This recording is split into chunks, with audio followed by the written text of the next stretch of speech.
Hi hello welcome to Maguta media. Pawan Kalyan garu పదే పదే is Jagannathapuram, ఉమ్మడి పశ్చిమ గోదావరి జిల్లాలో ఉన్నటువంటి ఈ ఐఎస్ జగన్నాథపురంలో ఉన్నటువంటి లక్ష్మీ వెంకటేశ్వర స్వామి టెంపుల్కి ఎందుకని ఎక్కువగా వెళుతున్నారు అనేది కొంతమంది మాట్లాడుతున్నటువంటి మాట. పవన్ కళ్యాణ్ గారికి అంతలా ఆ దేవుడి మీద ఉన్నటువంటి నమ్మకం ఏంటి? అయితే గతంలో కొన్ని మాటలు కొంతమంది కత్తి మహేష్ లాంటి ఒక వ్యక్తులు మాట్లాడినటువంటి వ్యక్తులు అతను ఇప్పుడు కాలగర్భంలో కలిసిపోయాడు. కానీ అంటే సనాతనం మీద, హిందూ ధర్మం మీద, పవన్ కళ్యాణ్ లాంటి వ్యక్తుల మీద మాట్లాడేటప్పుడు ఆ దేవుడు అనేవాడు చాలా బలంగా చూస్తూ ఉంటాడు. దానికి తగ్గట్టు తన మూల్యం కూడా చెల్లించుకున్నాడు. అయితే తను మాట్లాడినటువంటి మాటలు కొన్ని వివాదమైనటువంటి పరిస్థితి 2019 ఎలక్షన్స్ అప్పుడు కూడా.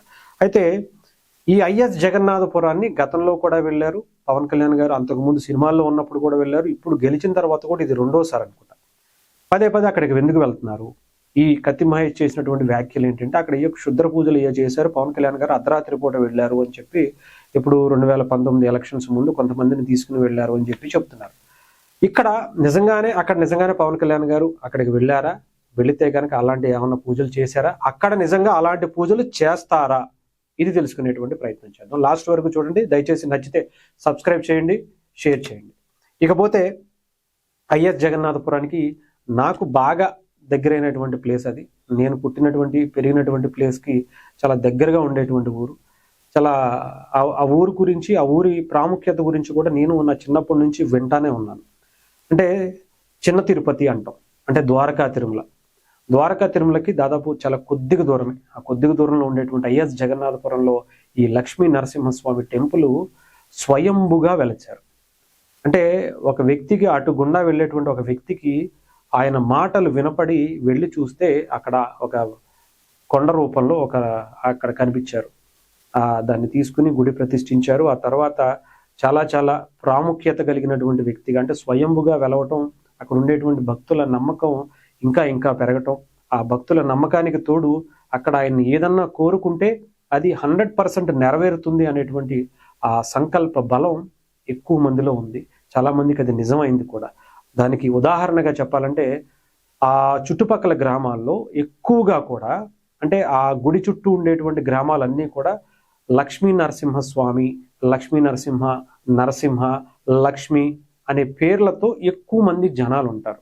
ఎందుకు అంటే ఈవెన్ ఇప్పుడు చాలా మంది వెళ్ళిన వాళ్ళు కూడా లక్ష్మీ నరసింహస్వామి టెంపుల్కి వెళ్ళి ఇలా పాల పొంగలి అని చెప్పి మీకు మొక్కుకుంటామయ్యా, నాకు పిల్లలు లేరు, లేదంటే ఉద్యోగం లేదు, నాకు ఇది లేదు అని అంటే వాళ్ళందరికీ కరుణించి అవి ఇవ్వటం అనేది అది ఎప్పటి నుంచో కొన్ని వందల సంవత్సరాల నుంచి వస్తున్నటువంటి ఒక దేవుడిగా కొలుస్తున్నటువంటి వ్యక్తులు చాలా మందే ఉన్నారని చెప్పాలి.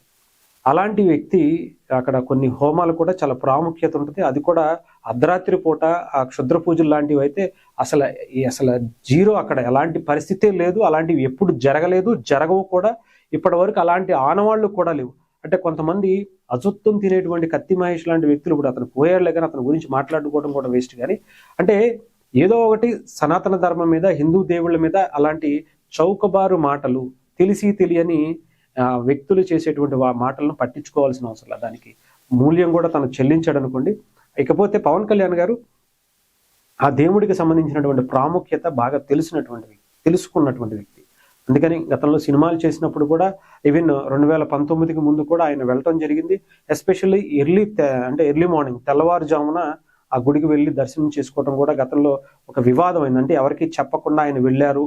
వెళ్ళిన తర్వాత ఆ గుడి అర్చకులకు మాత్రమే ఇన్ఫర్మేషన్ ఇచ్చారు, ఆలయ అధికారులకు కూడా ఎవరికి చెప్పలేదు అని చెప్పి. ఎందుకంటే అది అండర్ టీటీడీలోకి వస్తుంది. టీటీడీ అండర్లో అది టెంపుల్ డెవలప్మెంట్ అది కూడా జరిగింది. సో అలాంటిది టీటీడీకి ఎందుకు ఇన్ఫర్మేషన్ ఇవ్వలేదు అని అంటే, ఒక మంచి స్టారు, ఒక గొప్ప నాయకుడు అలా గుడికి వెళ్తే అంటే సినిమా హీరోగా ఉన్నప్పుడు కావచ్చు, రాజకీయాల్లో వచ్చిన తర్వాత కావచ్చు, కొంచెం క్రౌడ్ అది వచ్చేటువంటి పరిస్థితి ఉంటుంది, కొంచెం ప్రైవసీగా ఉంటుంది, ఆయన పూజలు అది చేసుకోవడానికి ఇబ్బందిగా ఉంటుందనే ఉద్దేశంతో ఆయన వెళ్ళలేదు, కానీ చెప్పలేదు. కానీ ఈవెన్ అక్కడికి వెళ్ళినప్పుడు మీకు చెప్తాను, కొన్ని పూజలు అంటే హోమాలు అనేవి చాలా ఫేమస్ అని చెప్పాలి. అంటే అక్కడ ఎక్కువగా భీష్మ ఏకాదశి రోజున హోమం జరుగుతూ ఉంటుంది. ఆ హోమం అనేది చాలా విశిష్టత కూడిందనమాట. ఆ హోమం చేస్తే వాళ్ళు అనుకున్నటువంటి ఏదైతే వాళ్ళ సంకల్పంగా తీసుకుని చేసుకుంటారో దాంట్లో విజయం సాధిస్తారు, వాళ్ళు కోరుకున్నది నెరవేరుతుంది అని చెప్పి ఆ దేవుడి మీద నమ్మకంతో అక్కడ పూజలు చేస్తూ ఉంటారు. అందుకే పవన్ కళ్యాణ్ గారు ఎక్కువగా ఆయన నమ్ముకున్నారు. ఆంధ్రప్రదేశ్ ఆయన గురించి మనందరికీ తెలుసు. అంటే ఎక్కడా కూడా ఆయన గురించో, ఆయన కుటుంబం గురించో, ఆయన పార్టీ గురించో ఆలోచించుకునేటువంటి వ్యక్తి కాదు. కేవలం సమాజం బాగుండాలి, సమాజంకి ఎప్పుడు మంచి జరగాలి అని అనుకునేటువంటి వ్యక్తి. ఎలక్షన్స్ ముందు కావచ్చు, ఇప్పుడు కావచ్చు, ఆ తర్వాత కావచ్చు, ఆయన వెళ్ళినటువంటి ప్రతి సందర్భంలో కూడా ఆ దేవుణ్ణి కోరుకున్నాడు కాబట్టే, ఆ కోరుకున్నది నెరవేరింది కాబట్టే ఈ రోజు కూడా వెళ్ళారు. మ్యాజిక్ డ్రైనేజీ అనేది ఆయన ఆంధ్రప్రదేశ్లో కొన్ని పైలట్ ప్రాజెక్టులుగా కొన్ని ఊర్లలో పెట్టారు. ఆ ప్రాజెక్టుని కూడా అక్కడ పెట్టడానికి గల కారణం కూడా అదే. ఎందుకంటే ఆయనకంటూ ఒక ప్రత్యేకమైనటువంటి స్థానం ఉంది అక్కడ. ఆ గుడిలో కూడా ఆయనకి ఒక మంచి జరిగింది కాబట్టి, ఆ గుడికి సంబంధించినటువంటి చరిత్ర గురించి ఆయనకు తెలుసు కాబట్టి ఆయన అక్కడికి వెళ్ళటం జరుగుతుంది. అంతే తప్ప ఎవరో మాట్లాడినటువంటి చౌకబారు మాటలు తీసుకుని మళ్ళీ మీరు హైలైట్ చేయాల్సినటువంటి పరిస్థితే లేదు. అక్కడ పవన్ కళ్యాణ్ గారు చాలా అంటే దైవభక్తి మెండుగా కలిగినటువంటి వ్యక్తి, దైవ సంకల్పం బలంగా ఉన్నటువంటి వ్యక్తి. ఆయనకి చాలా అంటే ఒక మంచి గొప్ప ఆలోచనలతో, అంటే ప్రజలకి మాత్రమే ఆయన సేవ చేయాలనుకునేటువంటి వ్యక్తి. దానికోసం తన జీవితాన్ని, తన ప్రాణాలను కూడా ఇవ్వటానికి సిద్ధపడినటువంటి వ్యక్తి కాబట్టి ఆ సంకల్పం కూడా ఉంటుంది. సో అలాంటి వ్యక్తులకి మంచి జరగాలని ఆయన లక్ష్మీ నరసింహస్వామిని ఆయన కోరుకున్నారు. మనం కూడా డెఫినెట్గా అలాంటి వ్యక్తులు ఈ రాష్ట్రానికి, ఈ సమాజానికి, ఈ దేశానికి కూడా అవసరం.